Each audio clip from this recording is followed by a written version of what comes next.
In the Gunnedah district, seeing a koala prior to the 1980s was unusual.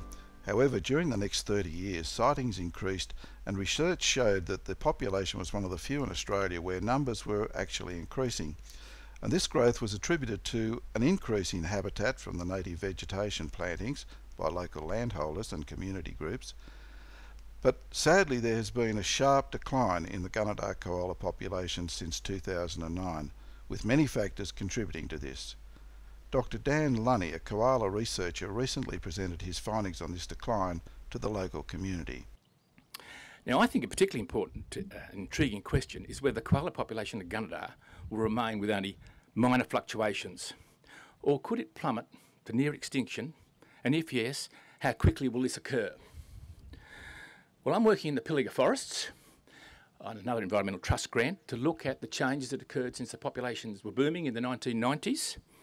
And the story is instructive. In less than 15 years, that population has collapsed.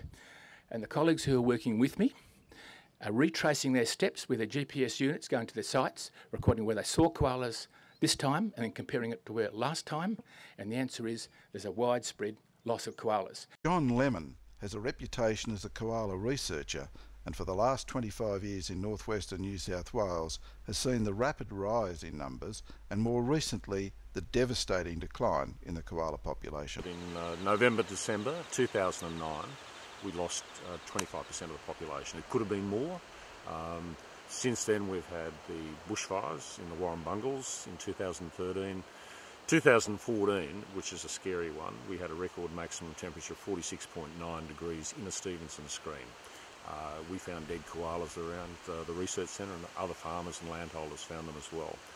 Our problem is that these climatic extremes look like they're going to continue. Community response to the declining population of koalas has been widespread and is being encouraged by the Namoi Valley Independent newspaper. This local paper is one of the 2 finalists in the Environmental Awards through the Gunnedah Project Koala, and the editor of the paper is Marie Lowe.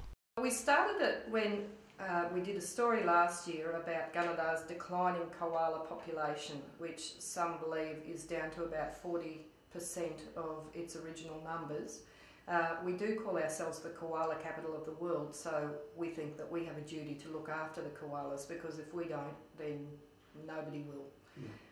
So we decided to start Gunnedah's Project Koala.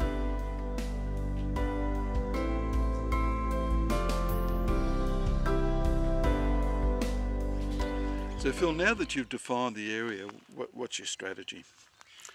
Well, the groundwork that I've done and all the communication we've had with carers and vets has confirmed that we do have pretty much a crisis with the koalas, and yeah, it's getting worse by the day. So yeah, that was the first thing to do, was to establish whether it was just patchy, whether it was isolated, or it was right across the region. Whatever the factors were that caused the koalas that stress in the first place are still present in the natural environment, which is the big question as to what we can be doing to the wild population to be able to help them to be less stressed, yeah, and be able to cope. So what are your thoughts there then? What do you think you might do through the project? Well, we're calling on the experts. So we've got some experts from Sydney University and experts from the Port Macquarie Koala Hospital and all the carers and vets of this region, and we're getting together to have a workshop, and we're going to discuss the issue and talk about what we can do to be able to help the koalas. But at this point in time, yeah, it's really difficult to know what you can do. Certainly some remnants, like this one behind me here, could benefit from more shelter trees and from more water points.